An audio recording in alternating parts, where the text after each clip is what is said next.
Herkese merhaba arkadaşlar. Emanet Dizisi yeni bölüm analiz videoma hepiniz hoş geldiniz. Dizimizi daha rahat izleyebilmeniz için birçok altyazı ile eklemiş bulunmaktayım. İstediğiniz altyazıyı videonun sağ alt altyazılar kısmından seçebilirsiniz. Lafı daha fazla uzatmadan dizimize geçelim.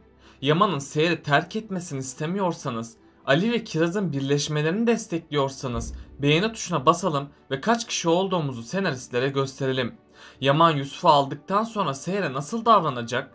Yaman Seher'i konaktan gönderecek mi? Yaman Seher'in suçsuz olduğunu kendisi mi kanıtlayacak? Seher'in doğum gününde neler yaşanacak?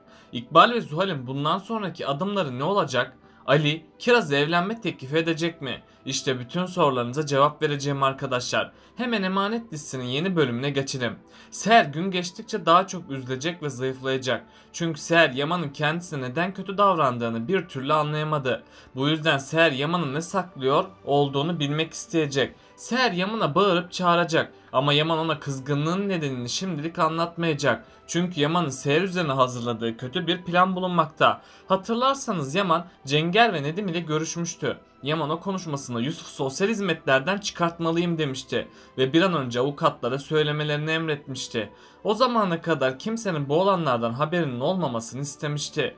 Yaman şimdilik Yusuf'u düşündüğünden bu oyunu devam ettirecek. Bu süre içerisinde Yaman Seher'e psikolojik şiddet uygulayacak. Seher ise Yaman'ın bu öfke nedenlerine bir anlam veremeyecek. Seher bunun üzerine Yaman'ın eziyetlerine katlanmayı seçecek ve Seher Yusuf'un üzülmemesi için Yaman'ın tüm kötülüklerine katlanacak. Ama bu durum Seher'de kapanmayan yaraların açılmasına neden olacak. Çünkü bu süre içerisinde Seher'in psikolojisi gitgide bozulmaya başlayacak. Yaman ise Seher'e günden güne kötü davranmaya başlayacak. Önümüzdeki bölümde Nedim Yusuf sorununu halledecek. Bunun üzerine Nedim Yaman'ın yanına gidip durumu anlatacak. Yaman da gerekli evrakları sosyal hizmetlere gönderecek. Bunun sonucunda da sosyal hizmetler Yusuf'u Yaman ve Seher'e verecek. Tüm aile buna çok sevinecek. Yusuf da bir daha konaktan gitmeyeceği için sevinçten havalara uçacak. Herkes her şeyin yolunda gideceğini sanarken tüm gelir alt üst olacak. Çünkü Yaman Yusuf'un velayetini aldığı için Seher'e boşanma davası açacak.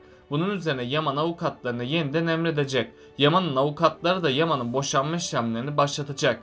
Önümüzdeki bölümde Seher habersizce Yaman'ın tüm emirlerini uygulayacak. Tam o sırada Seher'e bir mektup gelecek. Seher o mektubu görünce gözlerine inanamayacak. Çünkü Seher o mektupta Yaman'ın kendisini açtığı boşanma davasını görecek. Seher boşanma davasını görür görmez çok üzülecek. Bunun üzerine Seher Yaman'ın yanına gidip ona hesap soracak. Ayrıca Seher Yaman'a neden kendisinden boşanmak istediğini belirtecek. Yaman ise Seher'e tüm gerçekleri tek tek anlatacak. Seher ikinci darbeyi de sahte kanıtlardan yiyecek. Seher Yaman'ın söylediği sözleri duyunca kendisini savunmaya çalışacak. Seher defalarca Yaman'a kendisinin suçsuz olduğunu söyleyecek ama Yaman Seher'e asla inanmayacak. Yaman tam o sırada çocukluğunu düşünecek. Yaman annesinin evden kaçtığını hatırlayacak. Babasının da intihar ettiğini gözleri önüne getirecek. Ayrıca Yaman annesinin kendisine söylediği sözleri hatırlayacak. Yaman o sözleri hatırladıkça Seher'e bir kat daha öfkelenecek. Çünkü Yaman'ın annesi ona baban gibi olma demişti. Ve ondan sonra bir marangoz ile evden kaçmıştı. Yaman da hayatın getirdiği zorluklarla çocukluğunu şekillendirmişti. Eğer Yaman'ın annesi o sözleri söylemeseydi belki de Yaman çok farklı birisi olacaktı. Hatta Yaman kadınlara düşman değil saygılı ve yardımsever davranacaktı. Bu nedenle Yaman Seher'e şimdilik asla güvenmeyecek. Yaman ardından Seher'i konaktan kovacak ve bir daha ona dönmemeye karar verecek. Aslında Yaman'ın sorunu babasının acizliğinden kaynaklanıyor. Çünkü hatırlarsanız Yaman önceki bölümde babasının mezarına gitmişti. Yaman babasının mezarında bir konuşma yapmıştı. Yaman o konuşmasında ben de sana benzedim baba demişti. Sen neden buradaysan ben de o yüzden buradayım diye söylemişti. Yaman'ın bu konuşması Seher'e olan aşkının öldüğünün kanıtıdır. Yaman bu sözlerinde babası gibi Seher'e olan aşkının öldüğünü söylemekte. Eğer Yaman bu kötü düşüncelerden kurtulmazsa Seher'i kaybedecek. Seher de sonsuza kadar ondan ayrılmış olacak ve bir daha Yaman Seher'e dönemeyecek. Ama büyük ihtimalle Yaman büyük bir hata yapacak. Yaman sosyal hizmetlerden Yusuf'u alır almaz Seher'i konaktan kovacak. Seher de ilk başlarda nereye gideceğine bir karar veremeyecek. Seher Yaman'ın kendisine ihanet ettiğiyle çok üzülecek. Bunun sonucunda da Seher'in psikolojisi tamamen bozulacak. Seher'in psikolojisi yerinde olmadığı için kendinden geçecek. Hatta Seher dikkatsiz davrandığı için yaralanacak. Bunun sonucunda da Seher hastaneye kaldırılacak. Ama Seher'e her zaman olduğu gibi yine hiçbir şey olmayacak. Nadire anne ve Fırat ise Seher'in hastaneye kaldırıldığını öğrenecek. Bunun üzerine Fırat ve Nadire anne hemen hastaneye gidecek ve Seher'e bir şey olmadıklarını gördüklerinde rahat bir nefes alacaklar. Seher ise kendisine olanları bir bir herkese anlatacak. Fırat Seher'e olanları duyunca çok öfkelenip Ali'nin yanına gidecek. Ali de Seher'e olanları Fırat sayesinde öğrenecek. Ali bunun üzerine Yusuf'u Yaman'dan almak için dava açacak. Ayrıca Ali ve Fırat Yaman'dan hesap sormaya gidecek ama Yaman onları kovacak. Ali ise Yaman'a kinlenip onun bir açığını aramaya başlayacak. Seher bu süre içinde Yaman'a kinlenecek. Hatta Seher Yaman'a dönmeyeceğine dair bir yemin edecek. Seher'in Yaman'a olan aşkı bir intikama dönüşecek. Çünkü Seher Yaman'ın kendisine yaptıklarını hatırlayacak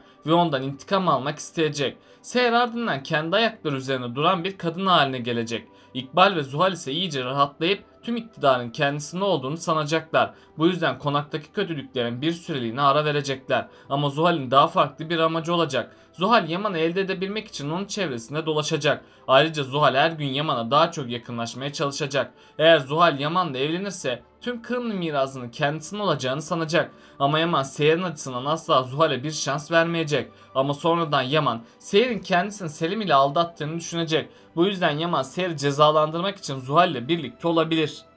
Yaman olur da Zuhal'e bir şans verirse bu onun en büyük hatası olacak. Çünkü Seher Yaman'ın kendisini aldattığını görecek. Bunun üzerine Seher büyük bir hayal kırıklığı yaşayacak. Çünkü Seher tamamen Yaman'a güvendi ve Seher Yaman ile hayatını kurabilmek için çok çabaladı. Hatta Seher bu yolda zorlu mücadelelerden geçti. Yaman da Seher'i aldatınca Seher artık asla Yaman'a dönmeyecek. Yaman da intikamını Seher'den aldığını sanacak. Yaman ise Seher'den ayrı kaldığı için gizliden gizliye üzülecek. Cenger ise Yaman'ın bu üzüntüsünü fark edip ona bir öneride bulunacak. Cenger, Yaman'a sahte kanıtları tekrardan incelemesini söyleyecek. Yaman ilk başlarda kanıtları incelemek istemeyecek. Ama Cenger'in Yaman'ın içine düşürdüğü bu şüphe onu harekete geçirecek. Yaman'dan gizliden gerçeklerin peşine düşecek. Zuhal ve İkbal de iyice rahatladıkları için hiçbir şeyden haberi olmayacak. Bunun üzerine Yaman tüm dosyayı derinden bir incelemeye çalışacak. Bunun sonucunda da Yaman hayatının şokunu yaşayacak. Çünkü Yaman Seher'in suçsuz olduğunu görecek ve Yaman büyük bir pişmanlık yaşayacak. Yaman'ın hakkında Seher'e yaptığı hakaretler ve suçlamalar gelecek. Ayrıca Yaman Seher'e güvenmediği için kendisinden utanacak. Yaman ardından Seher'i arayıp ondan özür dilemeye çalışacak. Ama Seher Yaman'ı şimdilik affetmeyecek. Seher'in Yaman'a olan güveni sonsuza kadar yok olacak. Çünkü Yaman Seher'e güvenmeyerek son ışığını da kaybetti. Bu ışığın yeniden canlanması çok zor olacak. Çünkü Seher bu süre içerisinde Yaman'ın kendisine yaptığı kötülükleri hatırlayacak. Ali de Kiraz'a aşık olduğu için ona evlenme teklifinde bulunacak. Kiraz ilk başlarda bu evlenme teklifini kabul etmeyecek. Ali de Kiraz'a baskıda bulunup onun kendisiyle evlenmesine razı edecek. Kiraz da bu evliliği onaylayıp onunla evlenecek. Ama Kiraz düğünden önce ölecek. Çünkü Kiraz yine başına büyük bir bela açacak. Kiraz başkasını kurtarayım derken kendi canından olacak. Ali de bu ölüme dayanamayacak. Tabi Ali de Kiraz'ın vedasıyla büyük bir yıkım geçirecek. Ali'nin hayatına sonradan yeni kişiler gelecek. Ama Ali uzun bir süre kendisine gelemeyecek. Yani Ali'yi de zor günler bekliyor. Fırat en son Neslihan için çabalamıştı. Ama Neslihan Bora'nın kendisini kurtardığını sanmıştı. Bora kirli planlarıyla Neslihan'ı kandırmaya devam edecek. Hatta Bora Neslihan'ın güvenini kazanacak. Bunun üzerine Bora Neslihan'ı unutamayacağı bir ders verecek. Çünkü Bora sonunda Neslihan'a hakaretler edip onu yarı yolda bırakacak. Her şeye rağmen Fırat Neslihan'ın yanında olup onu bırakmayacak. Çünkü Fırat Neslihan'a aşık olmuş durumdadır. Bu yüzden Fırat Neslihan'a duygularını itiraf etmek isteyecek. Ama bu hiç kolay olmayacak.